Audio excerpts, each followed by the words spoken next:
que hace ratito les hablaba que estuve con él ayer, Jefferson, es de este lugar de Apurímac, Cotabambas, pero es un pueblito en Cotabambas. Y es una escuela que es una escuela unidocente, es la escuela más precaria que se puedan imaginar. En las fotos yo no lo podía creer. Realmente es una escuela muy, muy precaria. Ahorita están haciendo clases en la casa de uno de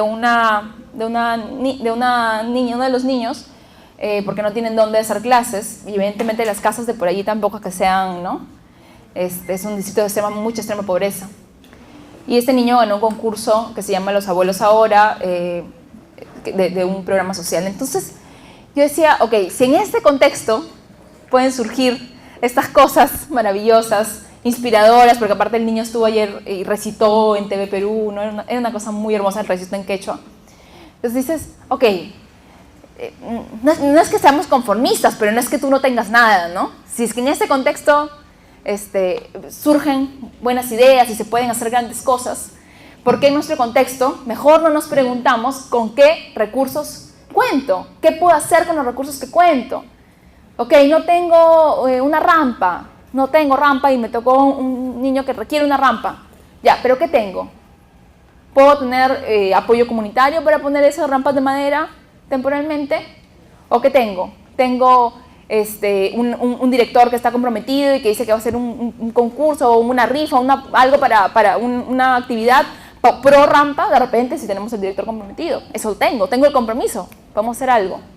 No tengo el director, no tengo una familia que me pueda ayudar con la rampa de madera. ¿Qué otra cosa tengo? Un papá que de repente puede ayudarte a construir, te dice, mira, yo soy albañil y yo te puedo dar la mano de obra. Otro por ahí dice, ya, yo pongo algo, ¿no? Y todos empiezan a juntar para la rampa. ¿Qué tengo? Siempre tengo que preguntarme qué tengo, porque sí, de repente no tengo lo fácil que es ir y sacar la plata así y comprarlo, pero tengo algunas otras cosas y otros recursos que puedo utilizar. Y si yo sé que ese niño se lo merece porque es su derecho, entonces el camino, aunque sea un poquito largo, igual lo hago. Él o ella necesita un espacio separado. Eso es algo que se escucha mucho, sobre todo, y es entendible, porque como bien decía Pablo, si tenemos chicos, si tenemos niños o niñas que de repente tienen alguna discapacidad y que no han sido suficientemente estimulados o preparados en el camino desde pequeñitos, entonces a veces llegan a nuestra aula con una brecha grande. Entonces ahí viene el problema y viene el tema para el docente que dice, ok, tengo este niño que de repente seguramente si hubiese sido estimulado, si hubiese sido trabajado, todo lo que, con un enfoque adecuado, todo lo que debió haber sido trabajado, hoy sería mucho más fácil incluirlo, pero no lo es. Y por eso es que nosotros como maestros tenemos que tomar decisiones sabias en ese sentido. Yo considero que es válido, como decía al inicio, ok, me está costando mucho hacer que el estudiante esté matriculado, una presencia, ok, luchemos por la presencia. Después voy a la participación y después al logro, paso a paso. Por eso es un proceso. Igual, nosotros podemos tomar decisiones sabias y decir, ok, voy a hacer esto, primero este niño lo voy a tener aquí, en este espacio del aula, o que venga a ciertas horas nada más, y luego ya lo integro de manera completa, y luego ya. Pero yo tengo que tener claro cuál es el norte. Si yo no tengo claro que el norte es que no esté separado, que esté en un espacio integrado, entonces voy a pasármela todo el tiempo con él así separado, segregado, con 2 horas, con 1 hora al día, y finalmente termino bajando las expectativas y haciendo que los demás bajen las expectativas sobre lo que mi estudiante puede lograr. Entonces yo soy el que tengo que tener el norte claro, y si utilizo una estrategia y esa tiene que ser temporal, yo tengo que saberlo y tengo que comunicarlo así también. Entonces eso es algo muy importante. Entonces, tengo que preguntarme cómo él se puede hacer parte del grupo. Exacto, si es que finalmente decidí que venga 2 horas o 3 horas en estos primeros 2 meses del año, porque se está adaptando, porque le está costando mucho la adaptación al contexto escolar, entonces, ¿cómo me aseguro que sea parte del grupo? De que no solo sea como que todos lo ven, ay, ese niñito que llega a 2 horas, ¿no? Entonces, de pronto es un ave rara, ¿no? No, ¿cómo hago para que sea parte del grupo, para que realmente lo involucre? Y él se quiera quedar más tiempo, finalmente. Entonces, hay ahí un reto importante. Y es un paradigma. Bueno, otro paradigma también es el tema de que no tengo un apoyo externo, ¿no? Necesito que el apoyo que tiene esté más tiempo. Y nuevamente, aquí yo quiero ser muy clara porque yo sé que hay situaciones y sin apoyos tampoco funciona la inclusión. Hay que decirlo también así de claro. Y yo sé que muchos de ustedes no tienen los sistemas de apoyos que se requieren en las escuelas. Hay escuelas que tienen departamentos psicopedagógicos, que tienen psicólogos, que a veces incluso son insuficientes, pero bueno, tienen ahí algo. Hay algunas escuelas que no tienen ni eso. Entonces ya la cosa se vuelve muy compleja y sí, no es fácil y no es sostenible tener una inclusión sin apoyos. No se va a poder, probablemente no vas a poder incluir de una manera adecuada y con calidad a todos los que deberían estar en el aula. Por eso es que luego vamos a ver que la inclusión y las dimensiones de la inclusión, una parte es el docente, pero hay otras dimensiones más, ¿no? Más arriba del maestro, y eso también lo tenemos que saber. Tampoco es que vamos a cegarnos, ¿no?, de la realidad, pero sí tenemos que ser conscientes que si hay un apoyo, ¿quién es el responsable del niño? El maestro. El maestro. Si hay un apoyo, yo no puedo pensar que el responsable es el apoyo, el responsable soy yo, y mientras más tiempo yo haga de que él se maneje de manera independiente, más fácil va a ser que él esté completamente incluido dentro de la organización del aula y de la escuela y de la práctica diaria. Entonces, ahí tenemos también, es un paradigma porque es lo más sencillo, porque de repente tengo mucha carga, porque la adaptación curricular me está costando un montón, pero bueno, ahí está, nos tiene que prender la lucecita y tenemos que empezar a trabajar con eso, ¿no? Y una cosa que también siempre le he puesto allí porque esto yo lo he tomado de una infografía que encontré muy bonita sobre el tema, pero le agregué esta última que tiene que ver con la identificación, ¿no? Porque estamos muy obsesionados, y ya ahorita lo voy a explicar por qué, porque esto no es algo, digamos, que viene de la nada, son años que se ha ido formando esa mentalidad de la sociedad, pero estamos obsesionados por saber qué tiene el diagnóstico médico de nuestro estudiante. Obsesionado, quiero el certificado, quiero la evaluación médica que diga que A, B, C, D, H, I, J, K, y que el psicólogo y que el psiquiatra y cuántas pastillas tomas y a qué hora, en la mañana y en la tarde y en la noche. Estamos obsesionados con eso, y sí, es importante saber qué requiere nuestro estudiante. Por supuesto que es importante para poder programar la intervención, pero no debe ser eso una barrera para que si no lo tengo, no lo atiendo, que es lo que a veces pasa.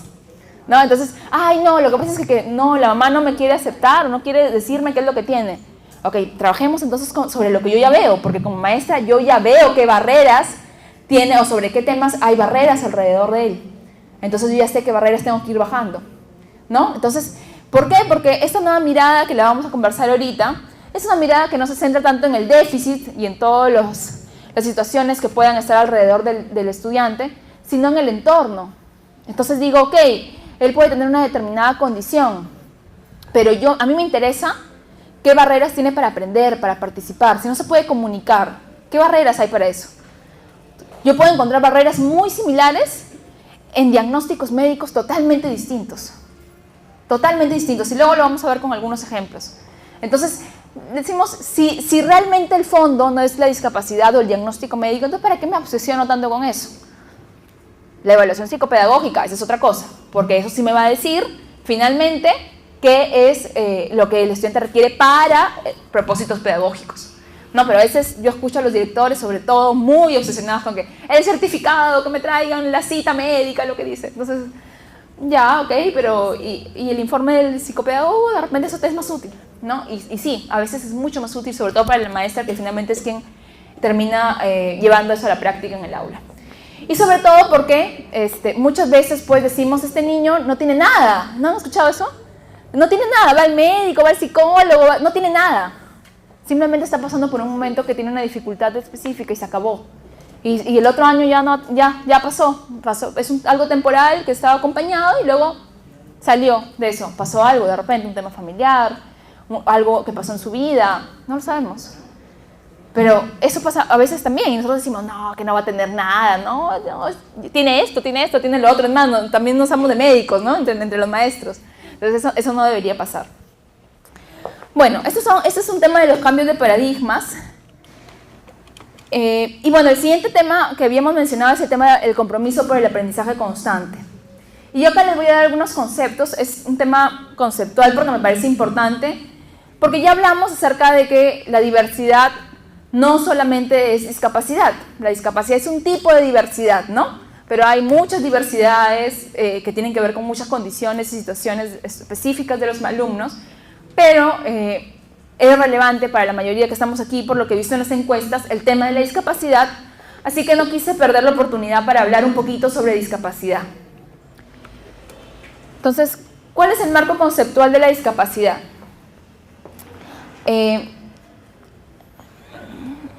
Mucha gente, y todavía se escucha mucho, ¿no? Ustedes escuchan que dicen, este niño discapacitado, o el revés, ¿no? Que decimos, este niño con habilidades especiales, con habilidades diferentes, ¿no? Nos morimos de miedo de decir persona con discapacidad. Y hay como mucha terminología, y la gente muy bien, a veces, conocía a unas autoridades que cada vez que tenían que decir era como que me miraban, era como que ya no sé muy bien cómo se dice esto, necesidades educativas especiales, necesidades educativas asociadas a discapacidad, habilidades diferentes, ¿cómo le digo? Ok, si es discapacidad, es una persona con discapacidad, así tal cual, ¿no? Así lo dice la convención se llama Convención Internacional sobre los Derechos de la Persona con Discapacidad, y reconocerse como tal para ellos también es un derecho, porque ser una persona con discapacidad te da derechos también sobre las demás personas para ajustes, justamente. Entonces, pero esto no siempre fue así, ¿no? No siempre la persona con discapacidad se reconocía que requería ajustes. Hace mucho tiempo existía el modelo de prescindencia, y aquí hay historias horribles y horrorosas que no las voy a mencionar, pero basta decir que en la antigua Roma, en la antigua Grecia, y en Roma también, existía un monte donde dejar a las personas, a los niños, a los bebés que nacían con alguna deficiencia o déficit o diferencia simplemente. Entonces, la eugénesis, ¿no? Se buscaba que no haya esos niños en la sociedad, menos en Esparta, que debían estar hechos para ser soldados. Y la marginación, que fue ya un momento después, en la época medieval, cuando, bueno, ¿cómo puede ser posible? Dios y todo el tema religioso, no podemos matar a los niños, pero sí están guardaditos en los conventos o guardaditos en las casas, ¿no? Están en una etapa de marginación. Esta primera etapa fue una etapa muy oscura de muchísimos años para las personas con discapacidad. Cuando uno lee estos textos, los libros de los historiadores de esta época, de verdad que es sobrecogedor, porque uno no se puede imaginar el nivel tal de discriminación y de cero consideración del nivel de persona que existía para cualquier persona que tuviese discapacidad, ¿no? Siempre menos los que tenían discapacidad física, porque hasta tenían digamos, una orden en algunos países, porque generalmente quienes tenían discapacidad física habían sido soldados y venían de la guerra, pero todos los demás era muy complicado, ¿no? Incluso habían normas, leyes que les daban como automáticamente un carnet de mendigos, ¿no? a las personas con discapacidad visual y auditiva. Entonces, bueno, realmente una situación muy complicada para esta población, que ya más o menos cuando fue avanzando los estudios, y especialmente con todo el humanismo, cuando empieza a avanzar la ciencia, nace pues la idea de que los vamos a curar. Oye, si acá hay ciencia, le vamos a rehabilitar a estas personas, si les ponemos esta medicina, si les damos esto, la terapia, no sé qué. Entonces empezó a decir, ok, ya no los vamos a dejar allí, vamos a curarlos y los vamos a llevar por un proceso de rehabilitación, y es el modelo que sigue, que es el modelo rehabilitador o modelo clínico, que lo que se busca es normalizar, hacer que se parezca lo más posible al promedio, digamos, desaparecer la deficiencia o curarla, ¿no? Estándar versus diferencia. Entonces hay la idea de que existen ciertas personas estándar, ¿no? Hay una persona estándar que mide así, que es de este color, que es de esta forma, que se comporta de esta manera, y todo lo demás, lo diferente, ya eso es lo raro, pues, ¿no? Ya, eso ya hoy no existen personas estándar, todos somos diferentes, ¿no? Pero eso estuvo muy arraigado, y el tema del problema es que es un problema de la persona, ¿no? No es un problema del entorno, sino es algo que trae la persona que finalmente hay que combatir, ese mal que tiene. Entonces, de hecho, en esta época hubo avances muy importantes, hubo cosas que fueron muy buenas que se dieron para las personas con discapacidad, entre ellos el nacimiento de la educación especial, por primera vez empezó a creer que las personas con discapacidad podían aprender, por primera vez empezó a enseñarles a leer, por ejemplo, ¿no? Se empezó a usar, digamos, por primera vez la lengua de señas para las personas sordas. Entonces, hubo cosas importantes, relevantes en esta época, pero que, como todo en este mundo, fueron quedando también desfasados con un nuevo modelo, que es el modelo que hoy tenemos y que es el modelo social. El modelo social nos dice que la deficiencia no es de la persona, sino de la sociedad que tiene barreras discapacitantes. Y esto es una cosa bien compleja, yo lo he tratado de resumir en una línea, pero en el fondo lo que está diciendo es que en la sociedad, a lo largo de los siglos, ¿quiénes han estado en los puestos de poder? Las personas estándar, ¿no? Entonces ellos han hecho ciudades, han hecho el mundo para esas personas estándar. Por eso es que las personas diferentes no encajan, porque estas personas han hecho el mundo de manera estándar. Entonces, se va bien atrás, ¿no? Hay toda una discusión ética, filosófica detrás, pero que es importante conocerla porque nos permite entender cómo es que tenemos que mirar la discapacidad, ¿no? Y obviamente ya se empieza a hablar de la dignidad humana, del enfoque de derechos, de igualdad, la libertad de las personas con discapacidad. Algo impensable, como bien decía Pablo hace muchos años, pensar que una persona con síndrome de Down, por ejemplo, podía casarse, podía tener hijos, podía trabajar, podía vivir solo. Dios mío, eso era algo que todavía aquí en el Perú está costando mucho, pero que en otros países ya está pasando, ¿no? Entonces, justamente porque están un poco más arraigados y ya han ido desarrollando esto a través de todas sus estructuras. Y este modelo social empieza a caer, así a decantar en la educación, en el derecho, en las leyes, empieza a decantar en las políticas públicas, en la salud, ¿no? Entonces empieza a decantar en una serie de aspectos y en el caso de la educación, pues se convierte en lo que nosotros conocemos como la educación inclusiva, ¿no? Y abarcando pues todo este espectro de diversidad. La discapacidad no es algo que hay que combatir. La persona nace con esa discapacidad y la tiene y no es algo que hay que combatir. Hay que entender que es parte de la diversidad de las personas. La discapacidad no es algo que se debe normalizar, que se parezca lo más posible a las personas que no tienen discapacidad.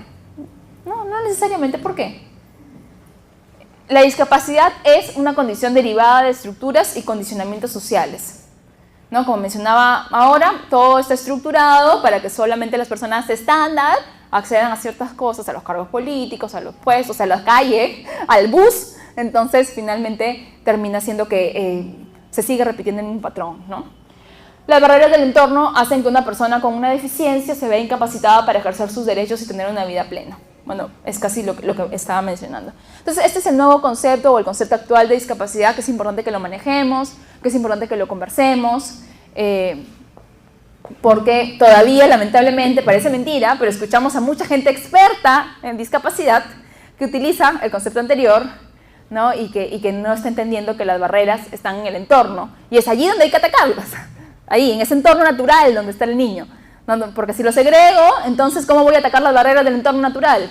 Si estoy creando un espacio ficticio para ese niño. Entonces hay que ser un poco coherentes, ¿no? Bueno, como mencionaba, ¿cuáles son los principios de la educación inclusiva? Digamos, para que esté acorde con lo que acabamos de ver, pues la enseñanza en el entorno natural.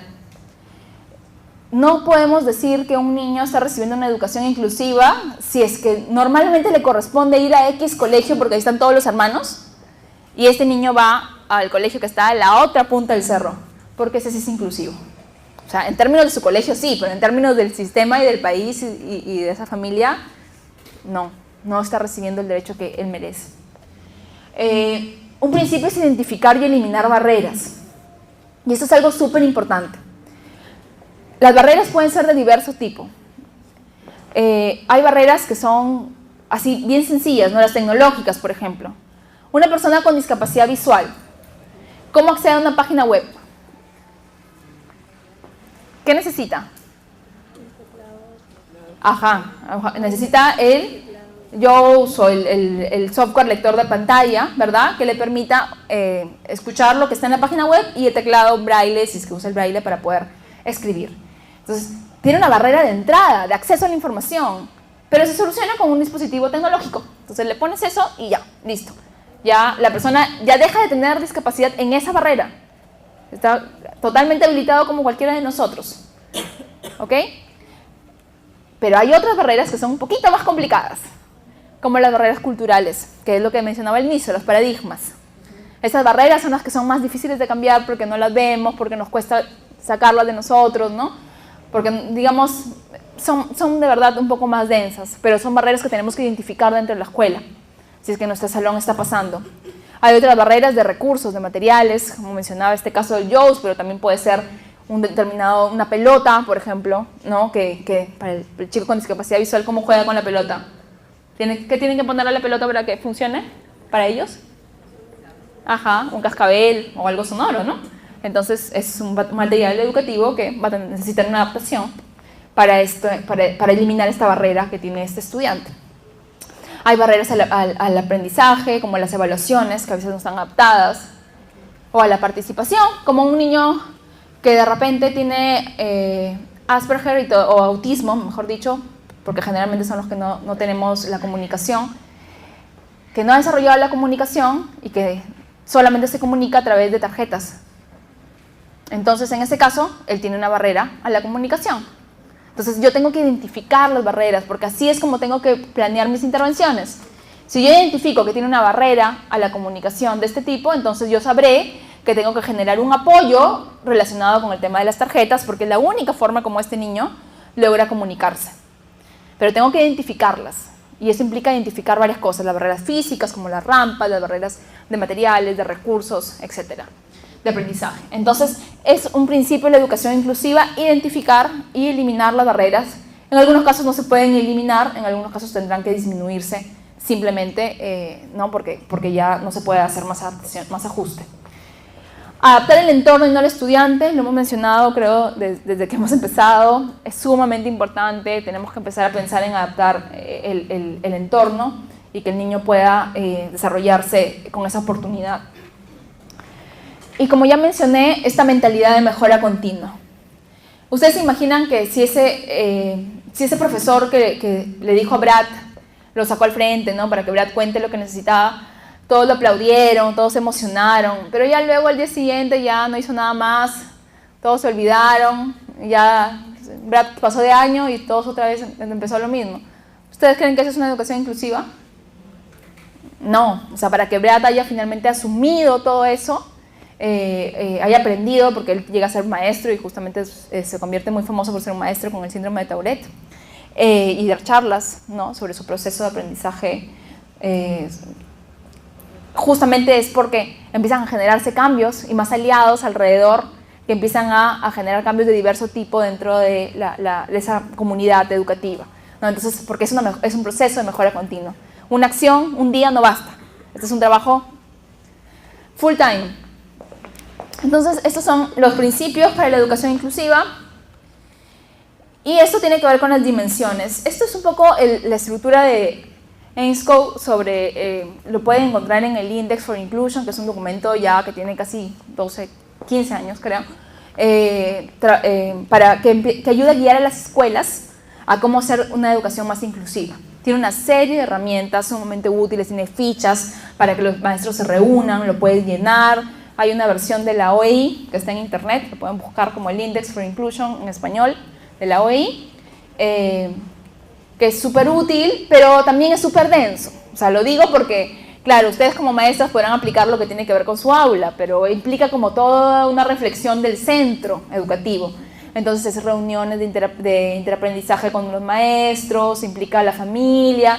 Es un proceso muy interesante y cuando las escuelas lo siguen, cambian increíblemente su cultura, sus prácticas, sus políticas, pero digamos que podría ser un poco denso, pero hay herramientas que pueden ser muy útiles para ustedes. Bueno, estos autores, Booth y Ainscough, nos hablan de estas tres dimensiones, ¿no? De crear culturas, de crear políticas y de crear prácticas inclusivas. Es como estos comos que decíamos, bueno, acá hay como un caminito, hay tres dimensiones en las que hay que tragar.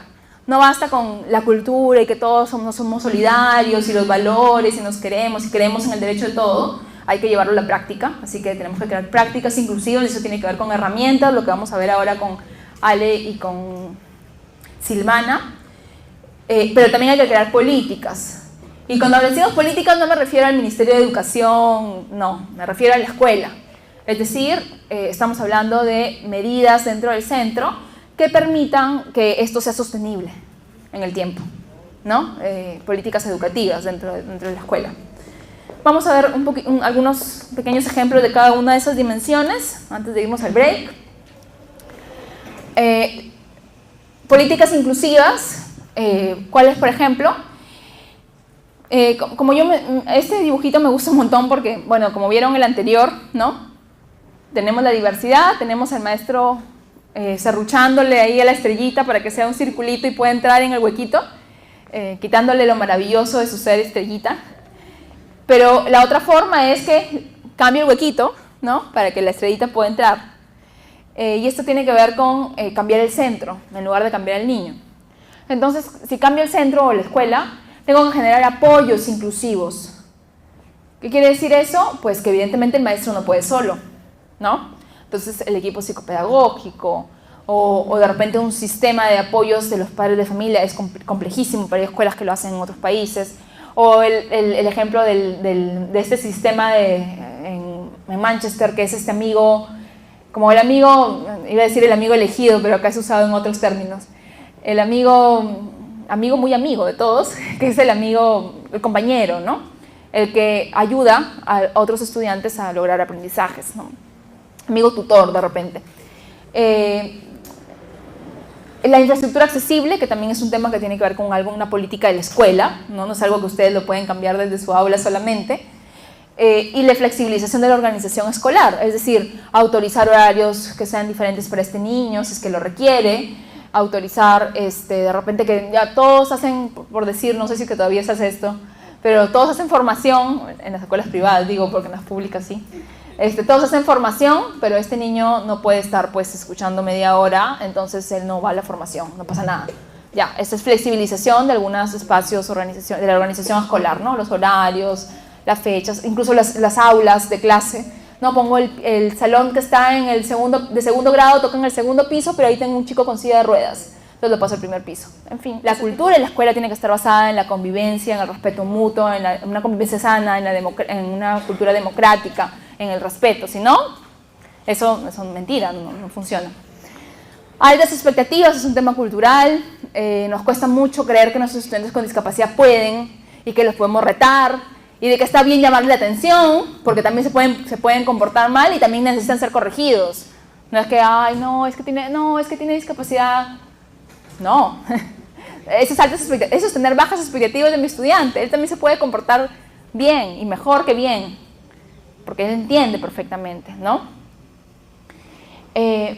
Cultura colaborativa, ¿no? Lo que mencionaba, si es que tengo una organización escolar en la que es muy individualista y cada maestro solamente ve por sus niños y nadie va a apoyar, bueno, ese maestro se va a volver loco porque tiene tanto que hacer y tiene que preocuparse por tantas cosas que si no puede apoyarse en otro maestro, aunque sea para tomar un café y decir, Dios mío, me estoy volviendo loco, está frito, ¿no? Entonces, sí.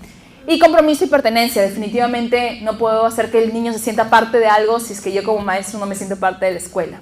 No, son retos también de un nivel de organización, pero que también competen a los docentes, por supuesto, porque son parte de la comunidad educativa, pero que involucran a los dos niveles, ¿no? Directivos y maestros. Y finalmente la última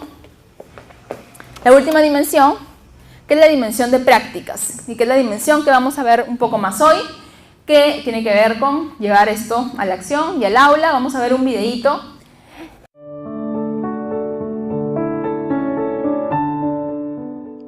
Pasemos a la acción. La metáfora del árbol en las prácticas inclusivas nos ayuda a conocer nuestra hoja de ruta, una ruta que garantice una educación inclusiva, equitativa y de calidad para todo el alumnado dentro del aula. Se trata de innovar para incluir, de cambiar nuestra mirada, de transformar, de formar parte de la revolución inclusiva. Una revolución inclusiva que tiene como fundamentos la neurociencia, que aporta evidencias a la educación, la tecnología, que permite personalizar el aprendizaje y contribuir al acceso universal de la educación, y por supuesto, la psicología cognitiva y, como no, la pedagogía. En las raíces, en la base de nuestras prácticas, está el diseño universal de aprendizaje, con la idea de que ya en el propio diseño, en la propia programación, tengamos en cuenta a todo el alumnado con el fin de que no sean necesarias posteriores adaptaciones. En el tronco están nuestras prácticas que permiten contextualizar el aprendizaje, prácticas basadas en un aprendizaje activo, un aprendizaje basado en proyectos, en retos, en problemas, en tareas o por descubrimiento. Un aprendizaje que trabaja con todo el alumnado los procesos cognitivos de orden superior, favoreciendo así el cambio de paradigma. Un aprendizaje que estimula el pensamiento crítico y creativo en todo el alumnado, que fomenta la colaboración y el desarrollo del lenguaje oral. Al presentar siempre un producto final ante una audiencia que pueden ser los propios compañeros, otras clases o las familias. De la mano, como no podía ser de otra forma, de una evaluación auténtica que fomente la participación de todo el alumnado en este aprendizaje. Una evaluación por competencias, una evaluación que favorece la autonomía en el aprendizaje y en la metacognición, y que diferencia evaluación de calificación. Y las ramas. Las ramas van a enriquecer este aprendizaje. Las ramas nos van a permitir crear situaciones de aprendizaje ricas para todo el alumnado. Se trata, por lo tanto, básicamente, de un cambio de rol. Que nuestro alumnado tenga ahora un papel activo en el aprendizaje, que sean prosumidores, es decir, que sean capaces de crear y producir, y no solo de consumir. Entonces, ¿tú quieres cambiar el mundo solo? No estoy solo. Solamente estamos dispersos. Pero ya empezamos a juntarnos. ¿Quieres unirte a nuestra revolución inclusiva?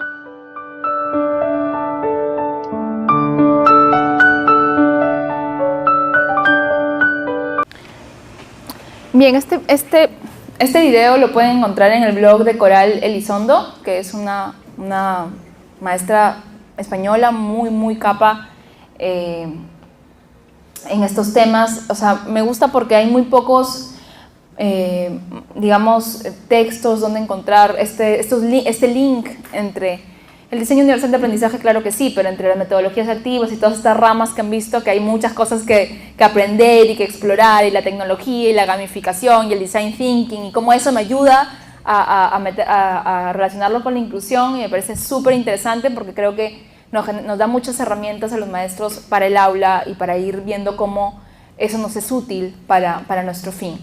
Entonces, esta metáfora del árbol me parece muy buena porque nos permite ver que hay ciertos elementos claves que hoy vamos a ver justamente con María Alexandra y con Silvana, el diseño universal de aprendizaje, el aprendizaje basado en proyectos y el aprendizaje cooperativo.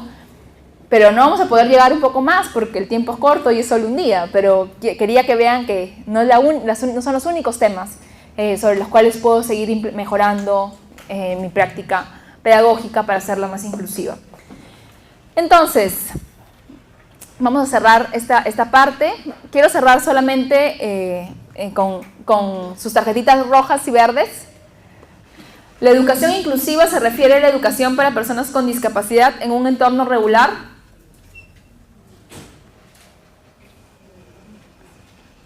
Ajá.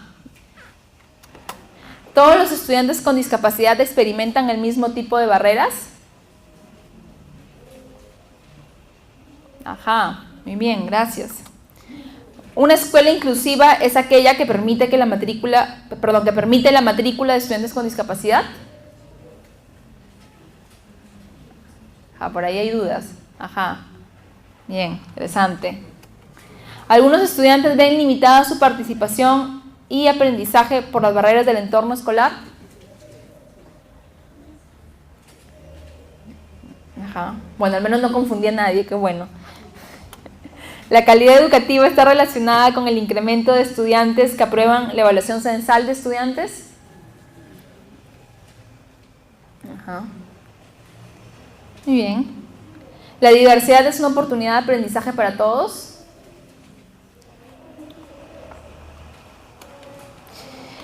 Bien, lo dejo con esta frase. Agradecerles nuevamente por estar aquí, porque se nota que ustedes tienen clarísimo esto. Quien se atreve a enseñar nunca debe dejar de aprender. Muchísimas gracias por su tiempo y nos vemos en el taller de la tarde.